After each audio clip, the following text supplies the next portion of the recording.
ಇವತ್ತಿನ ವಿಡಿಯೋದಲ್ಲಿ ಪರ್ಫೆಕ್ಟಾಗಿ ಸಖತ್ ಟೇಸ್ಟಿಯಾಗಿರುವಂಥ ಆಲೂ ಪರೋಟ ಹೇಗೆ ಮಾಡೋದು ಅಂತ ನೋಡೋಣ. ತುಂಬಾ ಸಿಂಪಲ್ ವೇ, ಹಾಗೆ ಟೈಮು ಸಹ ತುಂಬ ಬೇಕಾಗಿಲ್ಲ. ಬೆಳಗ್ಗೆ ಎದ್ದ ತಕ್ಷಣ ಮಾಡ್ಕೊಬಿಡ್ಬೋದು. ಇದಕ್ಕೆ ಕಾಂಬಿನೇಷನ್ ಆಗಿ ಮೊಸರು ಇದ್ದರೆ ಸಾಕು. ಮೊಸರು ಇಲ್ಲ ಅಂದರೂ ಪರವಾಗಿಲ್ಲ, ಮಕ್ಕಳು ಹಾಗೆ ತುಂಬಾ ಎಂಜಾಯ್ ಮಾಡ್ತಾರೆ. ಅಷ್ಟು ಚೆನ್ನಾಗಿರುತ್ತೆ ಈ ಪರೋಟ. ಈಗ ಶುರು ಮಾಡೋಣ. ಮೊದಲು ಬೌಲ್ಗೆ ನಾನಿಲ್ಲಿ 2 ಕಪ್ ಆಗುವಷ್ಟು ಗೋಧಿ ಹಿಟ್ಟನ್ನು ಹಾಕೊಳ್ತಾ ಇದ್ದೀನಿ. ರುಚಿಗೆ ತಕ್ಕಷ್ಟು ಉಪ್ಪು ಹಾಕಿ ಒಂದ್ಸಲ ಚೆನ್ನಾಗಿ ಮಿಕ್ಸ್ ಮಾಡ್ಕೊಳ್ಳೋಣ. ಈಗ ನೀರನ್ನ ಒಂದೇ ಸಲ ಹಾಕಕ್ಕೆ ಹೋಗಬೇಡಿ, ಸ್ವಲ್ಪ ಸ್ವಲ್ಪನೇ ಹಾಕ್ಕೊಳ್ತಾ ಮಿಕ್ಸ್ ಮಾಡ್ಕೊಳ್ಳೋಣ. ಹಿಟ್ಟು ತುಂಬ ಗಟ್ಟಿ ಇರಬಾರ್ದು, ಹಾಗಂತ ತುಂಬ ಲೂಸಾಗಿರಬಾರ್ದು. ಸ್ಟಫಿಂಗ್ ಎಲ್ಲ ಹೊರಗಡೆ ಬಂದುಬಿಡುತ್ತೆ. ಸ್ವಲ್ಪ ಸ್ವಲ್ಪ ನೀರು ಹಾಕ್ಕೊಂಡು ನೋಡಿ, ಈ ಕನ್ಸಿಸ್ಟೆನ್ಸಿ ಇರಬೇಕು.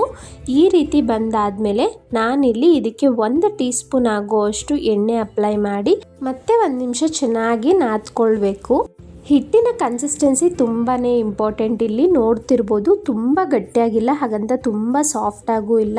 ನಾರ್ಮಲ್ ಚಪಾತಿ ಹಿಟ್ಟಿಗಿಂತ ಇದೊಂಚೂರು ಗಟ್ಟಿ ಬರುತ್ತೆ ನೋಡಿ. ಈಗ ಪ್ಲೇಟ್ನ ಮುಚ್ಚಿಟ್ಟು ಇದನ್ನು ಪಕ್ಕಕ್ಕೆ ಇಡೋಣ. ನಾನಿಲ್ಲಿ ಒಂದು 3 ಮೀಡಿಯಮ್ ಸೈಜ್ ಆಲೂಗಡ್ಡೆಗೆ ಒಂದು ಸ್ವಲ್ಪ ಉಪ್ಪು ಮತ್ತು ಅರಿಶಿನ ಹಾಕಿ ಬೇಯಿಸ್ಕೊಂಡಿದ್ದೀನಿ. ಬೇಯಿಸ್ಬೇಕಾದ್ರೆ ಹಾಗೆ ಆಲೂಗಡ್ಡೆನ ಹಾಕೋದಕ್ಕಿಂತ ಈ ರೀತಿ ಕಟ್ ಮಾಡಿ ಹಾಕಿದ್ರೆ ಆ ಮಧ್ಯಭಾಗ ಏನಿರುತ್ತೆ ಚೆನ್ನಾಗಿ ಬೆಂದಿರುತ್ತೆ. ಈ ರೀತಿ ಸಿಪ್ಪೆ ಎಲ್ಲ ತೆಗೆದು ಆಲೂಗಡ್ಡೆನ ಇಡ್ತಾ ಇದ್ದೀನಿ. ಈಗ ಪ್ಯಾನ್ ಇಟ್ಟು 1 ಟೇಬಲ್ ಸ್ಪೂನ್ ಆಗುವಷ್ಟು ಎಣ್ಣೆ ಹಾಕೊಳ್ತಾ ಇದ್ದೀನಿ. ಎಣ್ಣೆ ಒಂಚೂರು ಬಿಸಿ ಆಗ್ತಿದ್ದಂತೆ 1/4 ಟೀ ಸ್ಪೂನ್ ಆಗುವಷ್ಟು ಜೀರಿಗೆ, ಹಾಗೆ ಒಂದು 3ರಿಂದ 4 ಬೆಳ್ಳುಳ್ಳಿನ ಕುಟ್ಬಿಟ್ಟು ಸೇರಿಸ್ಕೊಂಡಿದ್ದೀನಿ.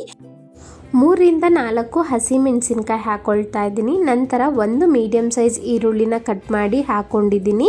ಈರುಳ್ಳಿ ಎಲ್ಲ ಸಾಫ್ಟಾಗಿ ಆಗಬೇಕು, ಹಾಗೆ ಬೆಳ್ಳುಳ್ಳಿ ಸಹ ಹಸಿ ಸ್ಮೆಲ್ಲೆಲ್ಲ ಹೋಗಬೇಕು. ಅಲ್ಲಿ ತನಕ ಫ್ರೈ ಮಾಡ್ಕೊಳ್ಳೋಣ. ಒಂದು ಸ್ವಲ್ಪ ಉಪ್ಪು ಮತ್ತು 1/4 ಟೀ ಸ್ಪೂನ್ ಆಗುವಷ್ಟು ಅರಿಶಿನ ಹಾಕಿ ಎಲ್ಲವನ್ನು ಚೆನ್ನಾಗಿ ಮಿಕ್ಸ್ ಮಾಡಿಕೊಂಡು ಫ್ರೈ ಮಾಡ್ಕೊಂಡಿದ್ದೀನಿ.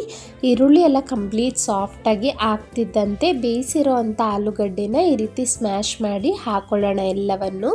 ಇದಕ್ಕೆ ಒಂದು ಸ್ವಲ್ಪ ಫ್ರೆಶ್ ಆಗಿರೋ ಅಂಥ ಕೊತ್ತಂಬರಿ ಸೊಪ್ಪನ್ನ ಹಾಕಿದ್ದೀನಿ. ಎಲ್ಲವನ್ನು ಚೆನ್ನಾಗಿ ಮಿಕ್ಸ್ ಮಾಡ್ಕೊಳ್ಳೋಣ. ಸ್ಟವ್ನ ಲೋ ಫ್ಲೇಮಲ್ಲಿ ಇಟ್ಕೊಳ್ಳಿ ಆಲೂಗಡ್ಡೆ ಎಲ್ಲ ಹಾಕಾದ್ಮೇಲೆ. ಈಗ ಇದಕ್ಕೆ ಎಲ್ಲ ಮಿಕ್ಸ್ ಮಾಡಿ ಹಾಕ್ತಿದ್ದಂತೆ 1 ಟೀ ಸ್ಪೂನ್ ಆಗೋವಷ್ಟು ಖಾರದ ಪುಡಿ ಹಾಕಿದ್ದೀನಿ. ನಂತರ 1/2 ಟೀ ಸ್ಪೂನ್ ಆಗೋವಷ್ಟು ಚಾಟ್ ಮಸಾಲ ಹಾಕ್ತಾ ಇದ್ದೀನಿ. ಚಾಟ್ ಮಸಾಲ ಹಾಕೋದ್ರಿಂದನೇ ಒಂದೊಳ್ಳೆ ಟೇಸ್ಟ್ ಬರುತ್ತೆ ಆಲೂ ಪರೋಟ. ಎಲ್ಲ ಅಂಗಡಿಗಳಲ್ಲೂ ಜಸ್ಟ್ 10 ರುಪೀಸ್ ಪ್ಯಾಕೆಟ್ ಸಿಗುತ್ತೆ. ಒಂದ್ಸಲ ಈ ರೀತಿ ಹಾಕ್ಬಿಟ್ಟು ಮಾಡಿ ನೋಡಿ. ನಮ್ಗೆ ಯಾವುದೇ ರೀತಿ ಉಂಡೆಗಳಿರಬಾರ್ದು, ಕಂಪ್ಲೀಟಾಗಿ ಸ್ಮ್ಯಾಶ್ ಆಗಿರಬೇಕು. ಅದಕ್ಕೆ ಸ್ಮ್ಯಾಶರಿಂದ ಚೆನ್ನಾಗಿ ಸ್ಮ್ಯಾಶ್ ಮಾಡ್ಕೊಂಡಿದ್ದೀನಿ. ಈಗ ಲೋ ಫ್ಲೇಮಲ್ಲೇ ಆಲೂಗಡ್ಡೆನ ಒಂಚೂರು ಮಾಯ್ಸ್ಟ್ ಇಲ್ಲದೇ ಇರೋ ರೀತಿ 1ರಿಂದ 2 ನಿಮಿಷ ಮಿಕ್ಸ್ ಮಾಡ್ಕೊಳ್ತಾ ಫ್ರೈ ಮಾಡ್ಕೊಳ್ಳೋಣ. ಈ ರೀತಿ ಮಾಡಿಲ್ಲ ಅಂದರೆ ನಿಮಗೆ ಆ ಸ್ಟಫಿಂಗಲ್ಲಿ ಸ್ವಲ್ಪ ತೇವಾಂಶ ಅನ್ನೋದಿರುತ್ತೆ ಅಲ್ವಾ, ಆಗ ತೀಡ್ಕೊಂಡ್ರೆ ಹೊರಗಡೆ ಬರೋ ಚಾನ್ಸಸ್ ಇರುತ್ತೆ. ಹಾಗೆ ಯಾವುದೇ ರೀತಿ ಗಂಟು ಸಹ ಇರಬಾರ್ದು, ಕಂಪ್ಲೀಟ್ ಸ್ಮ್ಯಾಶ್ ಮಾಡಿರಬೇಕು ಈ ರೀತಿ. ಈಗ ಅದೇ ಪ್ಯಾನಲ್ಲಿ ಬಿಡದೆ ಆ ಬಿಸಿಗೆ ಸೀದೋಗ್ಬಿಡುತ್ತೆ. ಒಂದು ಪ್ಲೇಟ್ಗೆ ಹಾಕ್ಕೊಂಡು ಕಂಪ್ಲೀಟಾಗಿ ತಣ್ಣಗಾಗಬೇಕು ಇದು. ಈಗ ಚಪಾತಿ ಹಿಟ್ಟು ಮಿಕ್ಸ್ ಮಾಡಿ ಇಟ್ಟಿದ್ವಿ ಅಲ್ಲ, ಸುಮಾರು ಒಂದು 15ರಿಂದ 20 ನಿಮಿಷ ಬಿಟ್ಟಿದ್ದೀನಿ. ಇಲ್ಲಿ 1 ನಿಮಿಷ ಚೆನ್ನಾಗಿ ನಾದ್ಕೊಳ್ಳೋಣ. ಮತ್ತೆ ಈಗ 2 ಚಪಾತಿಗೆ ಎಷ್ಟು ಹಿಟ್ಟು ಬೇಕೋ ಅಷ್ಟು ಹಿಟ್ಟನ್ನು ತಗೊಂಡು ಉಂಡೆ ಮಾಡ್ಕೊಳ್ತಾ ಇದ್ದೀನಿ. ಈಗ ಚಪಾತಿ ಮಣೆ ಮೇಲೆ ಒಂದು ಸ್ವಲ್ಪ ಗೋಧಿ ಹಿಟ್ಟನ್ನು ಸ್ಪ್ರಿಂಕಲ್ ಮಾಡಿಕೊಂಡು ಹಿಟ್ಟನ್ನು ತೀಡ್ಕೊಳ್ತೀನಿ. ಲೈಟಾಗಿ ರೌಂಡ್ ಶೇಪಲ್ಲೇ ತೀಡ್ಕೊಳ್ಳೋಣ. ನಂತರ ಇದರೊಳಗೆ ಸ್ಟಫಿಂಗ್ ಹಾಕಬೇಕು.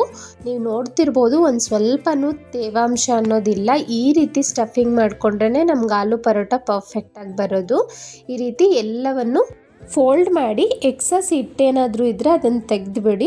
ಈಗ ಇನ್ನೊಂದು ಕಡೆ ಟರ್ನ್ ಮಾಡಿ ಕೈಯಿಂದನೇ ಈ ರೀತಿ ಒಳಗಡೆ ಇರೋವಂಥ ಸ್ಟಫಿಂಗ್ ಎಲ್ಲ ಸ್ಪ್ರೆಡ್ ಆಗೋ ರೀತಿ ನಾನು ವಿಡಿಯೋದಲ್ಲಿ ತೋರಿಸಿರೋ ರೀತಿಯಲ್ಲಿ ಪ್ರೆಸ್ ಮಾಡಿ, ಇಲ್ಲಿ ಒಂದು ಸ್ವಲ್ಪ ಚೆನ್ನಾಗಿ ಕಾಣೋದಕ್ಕೋಸ್ಕರ ಕೊತ್ತಂಬರಿ ಸೊಪ್ಪು ಹಾಕಿ ಅದ್ರ ಮೇಲೆ ಒಂದು ಸ್ವಲ್ಪ ಗೋಧಿ ಹಿಟ್ಟನ್ನು ಸ್ಪ್ರಿಂಕಲ್ ಮಾಡಿದ್ದೀನಿ, ಅಂಟಬಾರ್ದು ಅಂತ. ತುಂಬ ಪ್ರೆಷರ್ ಕೊಟ್ಟು ತೀಡೋದಕ್ಕೆ ಹೋಗಬೇಡಿ, ಲೈಟಾಗಿ ಸುತ್ತಲೂ ತೀಡ್ಕೋಬೇಕು ನೋಡಿ. ಇನ್ ಕೇಸ್ ನಿಮ್ಗೆ ಆ ಸ್ಟಫಿಂಗ್ ಏನಾದರೂ ಈ ರೀತಿ ಬಂದರೆ ಹೊರಗಡೆ, ನೋ ವರೀಸ್, ಒಂದು ಸ್ವಲ್ಪ ಅದ್ರ ಮೇಲೆ ಈ ರೀತಿ ಗೋಧಿ ಹಿಟ್ಟನ್ನು ಸ್ಪ್ರಿಂಕಲ್ ಮಾಡಿ ನೀವು ತೀಡ್ಕೋಬೋದು. ನಿಮ್ಗೆ ಯಾವುದೇ ರೀತಿ ಕಿತ್ತೋಗೋದಿಲ್ಲ, ತುಂಬ ಚೆನ್ನಾಗಿ ಬರುತ್ತೆ. ಇದೇ ರೀತಿ ಎಲ್ಲ ಪರಾಟನೂ ರೆಡಿ ಮಾಡಿ ಇಟ್ಕೊಬಿಟ್ರೆ ಆಮೇಲೆ ಬೇಯಿಸೋದು ತುಂಬಾ ಈಸಿ. ನೋಡಿ ಈ ರೀತಿ ಬಂದಿದೆ. ಈಗ ಪ್ಯಾನ್ ಕಾಯೋದಕ್ಕೆ ಇಟ್ಟಿದ್ದೀನಿ. ಒಂದು ಸ್ವಲ್ಪ ಎಣ್ಣೆ ಹಾಕ್ಕೊಳ್ಳೋಣ. ಈ ಪರೋಟಾಗೆ ಎಣ್ಣೆ ಒಂಚೂರು ಜಾಸ್ತಿ ಇದ್ರೇ ಚೆನ್ನಾಗಿರುತ್ತೆ. ಈಗ ಮೀಡಿಯಮ್ ಫ್ಲೇಮ್ ಇಟ್ಟು ಎರಡೂ ಕಡೆ ಇವನ್ನಾಗಿ ಬೇಯಿಸ್ಕೋಬೇಕು. ನನ್ನ ಮೇಲೇನೂ ಸ್ವಲ್ಪ ಆಯಿಲ್ ಸ್ಪ್ರೆಡ್ ಮಾಡ್ತಾ ಇದ್ದೀನಿ. ನೀವು ತುಪ್ಪ ಇಷ್ಟಪಟ್ಟರೆ ತುಪ್ಪ ಹಾಕ್ಕೋಬೋದು ಅಥವಾ ಬಟರ್ ಹಾಕ್ಬೋದು. ಟೇಸ್ಟ್ ತುಂಬ ಚೆನ್ನಾಗಿರುತ್ತೆ. ನೋಡಿ ಒಂದು ಕಡೆ ಬೆಂದಾದಮೇಲೆ ಇನ್ನೊಂದು ಕಡೆ ಟರ್ನ್ ಮಾಡಿ ಬೇಯಿಸ್ಕೊಳ್ತಾ ಇದ್ದೀನಿ. ಒಂದು ಸಣ್ಣ ರಿಕ್ವೆಸ್ಟ್, ಸವಿ ಕಿಚನ್ ಕನ್ನಡಗೆ ಯಾರೆಲ್ಲ ಸಬ್ಸ್ಕ್ರೈಬ್ ಆಗಿಲ್ಲ ಪ್ಲೀಸ್ ಸಬ್ಸ್ಕ್ರೈಬ್ ಮಾಡಿ. ಡೈಲಿ ಅಪ್ಡೇಟ್ಗಾಗಿ ಬೆಲ್ ಐಕಾನ್ ಕ್ಲಿಕ್ ಮಾಡಿ. ನಾನಿಲ್ಲಿ ಒಂದು ಸ್ವಲ್ಪ ತುಪ್ಪ ಹಾಕ್ತಾ ಇದ್ದೀನಿ. ತುಪ್ಪದ ಫ್ಲೇವರ್ ತುಂಬ ಚೆನ್ನಾಗಿರುತ್ತೆ. ನೋಡಿ ಇವನ್ನಾಗಿ ಆ ಕಡೆ ಈ ಕಡೆ ಕ್ಲೀನಾಗಿ ಬೇಯಿಸ್ಕೋಬೇಕು. ಮೀಡಿಯಮ್ ಫ್ಲೇಮಲ್ಲೇ ಬೇಯಿಸ್ಕೊಳ್ಳಿ. ಮಕ್ಕಳೆಲ್ಲ ಆರಾಮಾಗಿ ಒಂದು ಹಾಗೆ ತಿಂದರೆ ಸಾಕು, ಹೊಟ್ಟೆ ತುಂಬೋಗುತ್ತೆ. ನಾನು ತೋರಿಸಿರೋ ಕ್ವಾಂಟಿಟಿಲಿ ನನಗಿಲ್ಲಿ 7 ಪರೋಟ ಆಗಿತ್ತು.